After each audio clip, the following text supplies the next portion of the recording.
Hey guys, this is Ariane and Scott from this Nomadic Idea. We are coming to you live from Moab, Utah in the desert. If you don't know who we are, we travel in a 1976 vintage Airstream that took us about 3 years to renovate, and we are full-time on the road. We're going to talk about a couple of things that we've learned because this is our 2-month anniversary being full-time, leaving everything behind, packing it all away, selling it, downsizing, living a very minimalistic life. 2 months full-time on the road, what we've learned about mice and how to combat those guys. We've learned how to be really flexible, and we've learned about our first Moochdocking experience with friends. But if we had to summarize the first 2 months, I think it would have to be the word wind. It's been windy, windy,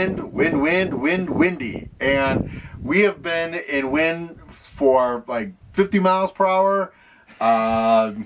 It feels like most of the 2 months we've been out here. And especially now in Moab, that it's beautiful, but there's a lot of dust. And when there's wind, there's dust. Our dogs, Caledonia used to be a black dog. Now she's silver. She's silver. I don't even know what color she is anymore. So we're going to talk about that stuff in this video. So here we go.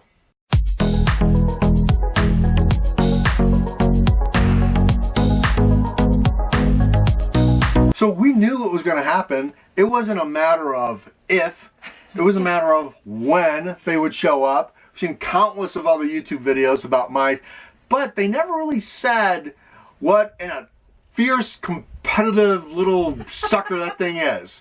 But I don't talk about that because when they have mice, they just say, well, this is how you get rid of the mice, right? Well, we wrote that blog post on this nomadicidea.com about the RV kitchen hacks that will help you not get mice in the first place.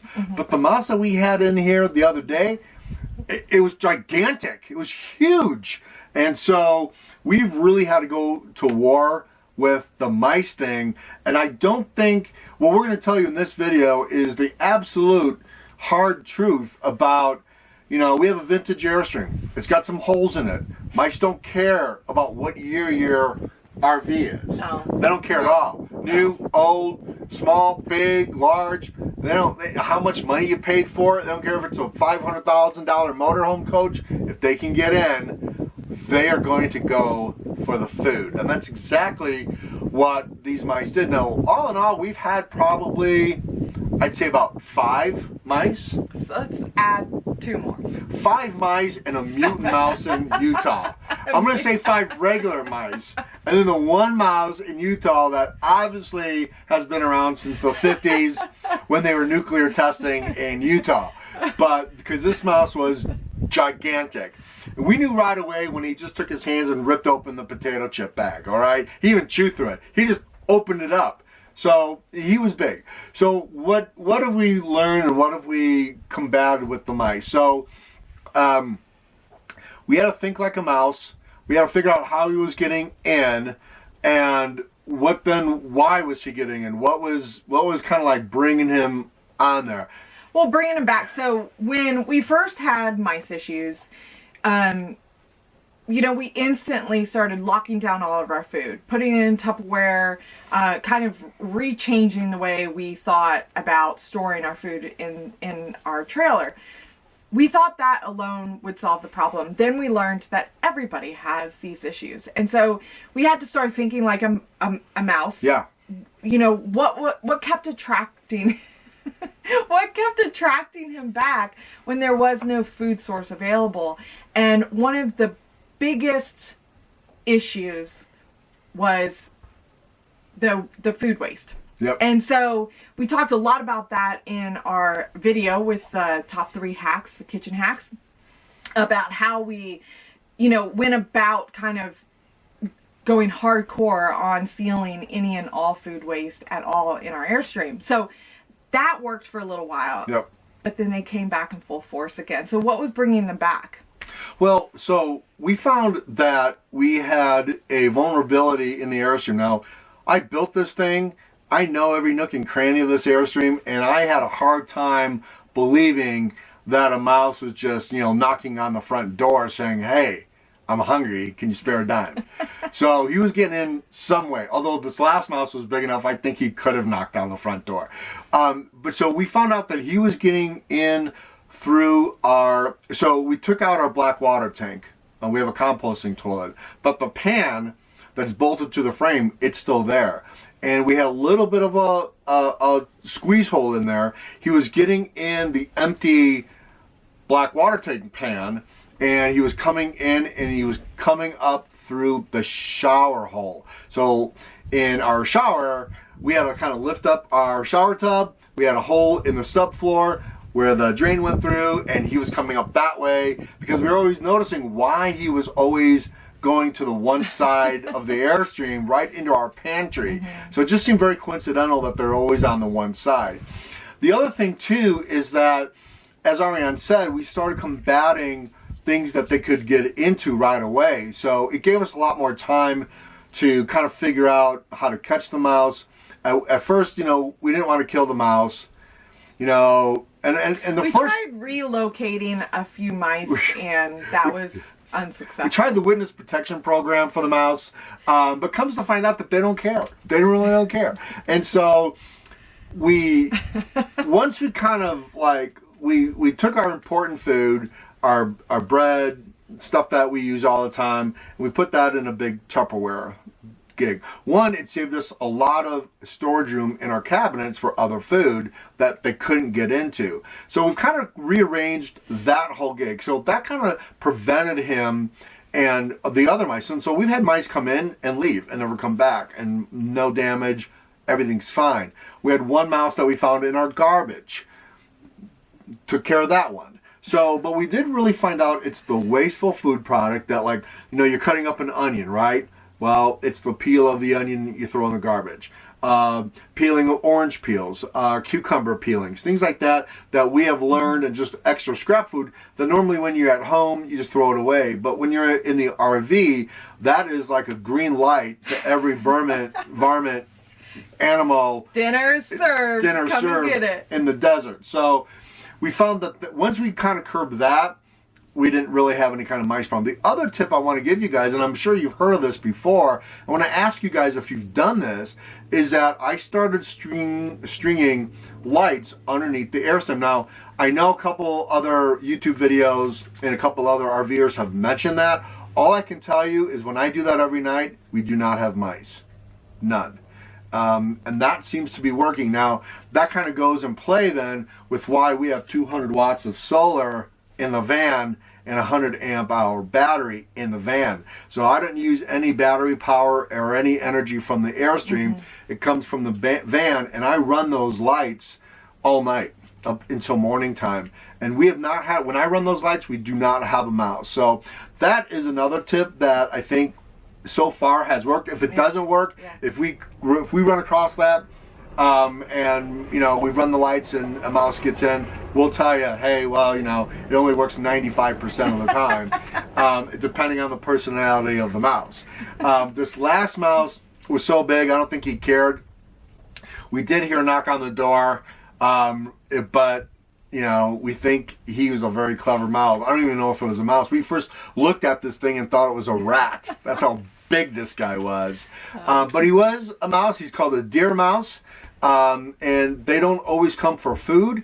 Sometimes they come to nest in cold weather. So that's the other thing you have to understand, is that mice have very different reasons for coming into the RV. So we've made sure that our RV is clean. We look around, and we always kind of do an assessment if we think we hear something. But we're always making sure that things are clean, things are put away, nothing's been chewed. And so far, there's been little to no damage for the mice. They got into a bag of potato chips and tortillas. That's been it. Yeah. And you know, we attack the problem right away. Unfortunately, we've had to put the mouse traps on. We've stopped messing around and negotiated with the mice. We go right to war and apologize to any mice, to his families. We're terribly sorry. the biggest component that's been most frustrating to deal with these mice is, you know, they're not getting into any food anymore. However, it's the droppings that they leave behind, and it's the excessive amount of cleanup trying to backtrack exactly where they're at, because we don't want, you know, well, they carry disease. Right. So we just don't want that in here. We have 2 of us, 2 dogs, and so it's just like this continual cleanup. So if you guys know of any hacks that we have not talked about doing yet, let us know, because we are still combating the mice issue. Yeah, not since the last one. We haven't had any. 2 days ago. Yeah, we haven't had anyone since 2 days. So we've got that blog post. We give additional information on this nomadic idea. The how to prevent mice from coming in. Ariane did a great job by herself on that video. So go ahead and read that post. We give you some really good. In fact, we've had 2 people say that they bought the GSI scraper, and that's worked awesome. So kudos to that. I think the other thing in the 60 days full time so far that we've learned, and this is a pretty big thing, is being flexible on the road. And having a plan is good, but having a plan to give yourself flexible time is even better. And that was more important than ever in our last visit when we Moochdockt for the first time with friends in Fruita, Colorado, right next to Grand Junction, Colorado, where we were so happy that we were able to just spend a few more days with them. Not only did they ask us to spend a few more days with them, but we were able to see sights and really get to know that part of that little section of Colorado, and it is so beautiful. We're really glad we had time to be able to do that.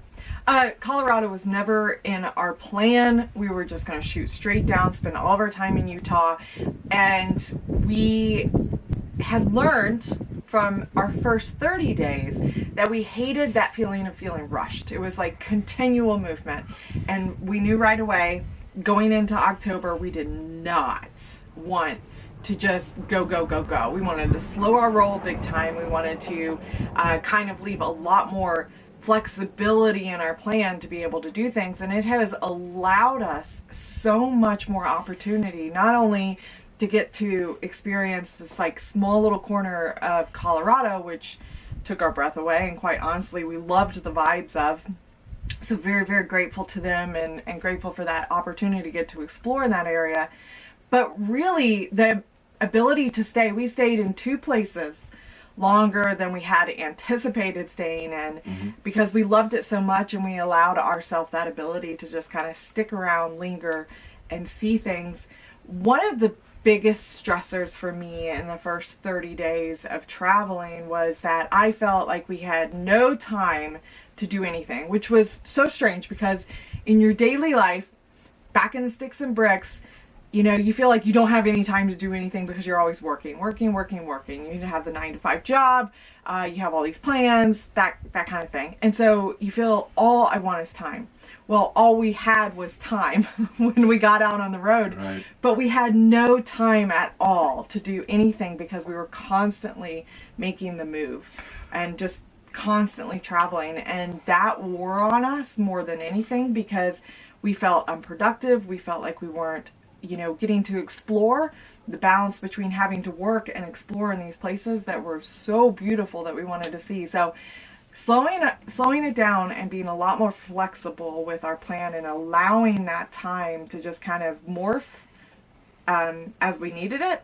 We actually hightailed it out of one place earlier than expected because we didn't want to stay there. Right. So I think it gives you that opportunity. And so if I can give any advice to anybody, and we got the advice and we didn't adhere to it initially, right, is just remain really, really flexible, and don't pinhole yourself into, you know, booking this campground and staying here, and like really being so rigid with your travel schedule, because it doesn't, I think you'll find that it's not all that it's cracked up to be. No, and the thing is that when the ironic thing about staying with our friends in Colorado is that I found out that something needed to be repaired in the Airstream in my wheel. So I thought it was a bearing, and so not only did I find out that most of your RV places, because there's so many people on the road, your RV dealerships and service areas, they're not going to get you in anytime soon. So if you're going to Moochdockt, that's a great time to do maintenance on your RV.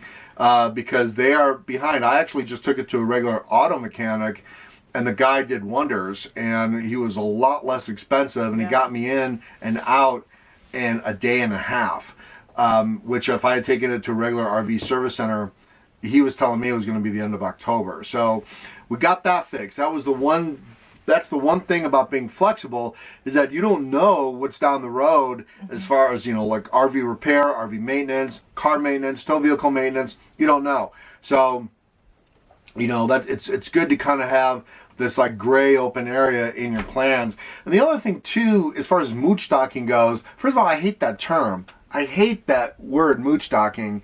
And it feels almost, it feels a little like you're violating something. Yeah. Well, I think Moochdocking definitely comes from Cousin Eddie in Christmas Vacation. I mean, he's the number one offender for Moochdocking, let's face it. And although I did not dump our black water tank in their sewer, it did kind of give me it was kind of a weird feeling when I pulled up in their neighborhood, and it was a nice neighborhood, and I pulled the Airstream in front of their house. I'm like, does the HOA know that we're here? Is this allowed? Are we going to get kicked out? So it took me a minute to kind of get used to that idea. I don't know if you guys, I know a lot of people have Moochdockt before. I get that, but how does that make you feel? Are you okay with it? Is it comfortable? Is it depending on your host, who's letting you in? In our case, we were able to see the Colorado Monument, which was absolutely beautiful. We were also able to see Flat Top Mountain. I think it's called Flat Top Mountain. The Mesa. The Mesa, Flat Top Mesa. It is the... It's the second flattest mountain in the world. Right. I mean, it's just flat up on top. Right. And we were able to see fall colors. I mean, it was absolutely beautiful. It was peak. All the aspens were in peak yellow. It was just really, really beautiful. So we are able to see, that area and really get a good feeling and spend time with our friends who I haven't seen in a long time, and Ariane just met. And it was a really good time. So flexible, absolutely. Moochdocking gave us an opportunity to kind of look at the RV, settle for a minute, have some fun, shower, like a real hot shower, not just once, but 2 days in a row. It was blissful, and I had forgotten exactly how much I love lingering in the shower, but yet it was a weird feeling at the same time because I felt like I was lingering too much. But where does that, I never get to do this, and I really want to enjoy it, versus like being respectful of somebody else's home and their water use and their time. So it was a weird balance for us to kind of negotiate through. We were very grateful and appreciative to it, but I think at the same time, it was a little uncomfortable knowing where those parameters are. When you have your own home, it feels like you should be in your home. It feels like you should exist in your home. And yet they strongly encouraged us and really wanted us to like stay indoors with them. So it was this weird balance. Yeah. Like, I feel like I should be staying in my own house. Right. I feel I miss my own house. I want to be in my own house. I'm more comfortable in my own house, but yet trying to also respect their wishes. Yep. And I think the biggest thing is, like, when you're Moochdocking, don't overflow your composting toilet. I think that's a huge tip for you young RVers out there. Because you're going to have to walk in their house and say, hey, can I dump? Then it's a long process to explain to them what a composting toilet is. So just don't overflow it. That's all I gotta say. And I think the one thing that we've really learned, and then the flexibility too, just staying on point, was that we were able to stay longer at Antelope Island State Park in Salt Lake City. We were able to stay longer at Custer State Park. We were in South Dakota to see the Buffalo Roundup. Yeah. You can see videos of those on that. We have articles on our thisnomadicidea.com blog post about all of that information, how we did it, where we stayed, the paragliding thing in Antelope in Salt Lake City. I mean, just beautiful. Yeah. And that was one of the things about being flexible. So go check out those blog posts. You'll be floored on the paragliding video. It was really, really cool. But I think the other big thing in the 2 months, if we had to use one word to describe what's been 2 months full-time RVing, especially out west, what would be that word? We would use the word wind. Wind. An extreme amount. Not of a wind. little wind. Not a little wind either. Well, We've had 50-mile-per-hour winds. I mean, this Airstream has never rocked. I mean, it is rocking and rolling all the time, and that's when we're not even in the Airstream. I mean, it's rocking and rolling all the time because of the wind, and it's just constant, which has been kind of a surprise for us because, you know, we're in higher elevation, of course, and we're in open land, of course, so it's been a lot more windy. But I think the weirdest night we had is that we went up on searching for this free campsite on Campendium, and we were in Wyoming, right? yep. And see the wild horses, it's beautiful. And so we went up there. It was. by the way. It was. Couldn't turn around, but it was nice. But it was the one night it was dead silent. And I mean silent, man. I mean, you could hear the snakes slithering underneath your rig. That's how quiet it was. And I couldn't sleep.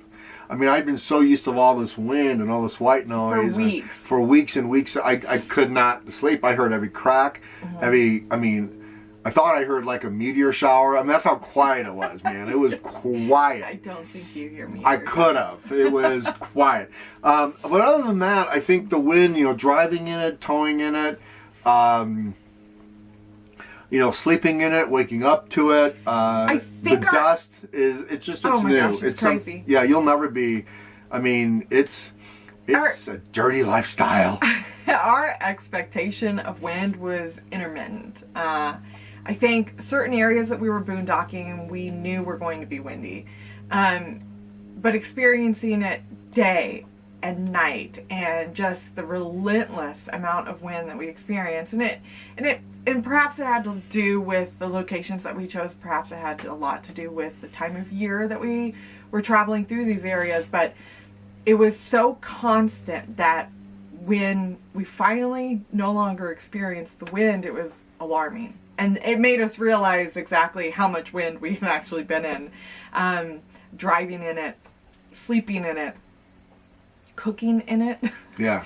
So, yeah. It wasn't a negative, except for the one not time that negative he at all. white knuckled it all the way in Wyoming. Yeah, that was a white knuckle type of day. But it was just a little unexpected how continuous it would be. And so we've had to combat the two biggest things is trying to cook with it, because our stove is right next to a window. Yeah. And so it's had challenges because let's just say that I failed to complete the resealing of the windows entirely. So that's on my list to do. And the other is our composting toilet, because the wind is creating a kind of a backdraft in our composting toilet. And no, it's not smelling, but it's causing a little bit of a backdraft. A little bit, but not much. It's not bad. So we've definitely had some unexpected surprises with the wind, but it's been good overall. Yeah, I mean, our weed boost antenna has fallen off a couple of times because of the wind. And these are all the things that, you're not going to see in regular YouTube videos. I mean, you're just not going to see that because we never saw it. We never thought that, hey, here's 3 tips on how to deal with the freaking wind. I have not seen that YouTube video yet. But the fact is that, when you come out west, you have challenges that you didn't have before because you're RVing in different places that normally you wouldn't have if you want the free. If you want the free. If you want the RV parks, probably not going to deal with what we deal with. But if you want the free, the BLM land, the scenery, that kind of stuff, there's a whole different world of things that you're going to have to deal with. And so far with us, it's been the wind. The Badlands, windy. Wyoming, windy. Utah, windy. South Dakota, windy. It's just, you know, that's what we've had to deal with. So I think the wind has been like a real major player. Celebrity, you may want to say. Part of the fam. Part of the family. And the mice. The wind and the mice are all part of this Nomadic Ideas family now. So, but that's about it. It's been going really good. We love it. The Airstream is holding up really well. We have had no issues that we could really sit and complain about. Besides the mice. Besides the mice, and they're not even really that bad. We just learned how to deal with them better and prevent them a little bit better. There's nobody that we have not talked to at all, and it makes no difference what the rig is, that have not had a mouse issue. Yeah. So it's just, we're probably having a few more mice than other people, but our next door neighbors across, they had 5 in their rig at one time. So it happens. We're dealing with it, but no complaints. Everything has been going really good so far, and you know, we couldn't ask for a better lifestyle choice than what we've made. So anyway, that's our 60-day. We'll come back in our 90-day in another month and tell you if it's all gone to hell or not. If we can ever get in. Only the mice are the smallest creatures we'll ever have to deal with. You know, I'd hate to have to deal with a Yeti. To try to get that out of your Airstream. Anyway, you guys, we'll see you later. Thanks for watching. Bye. Bye.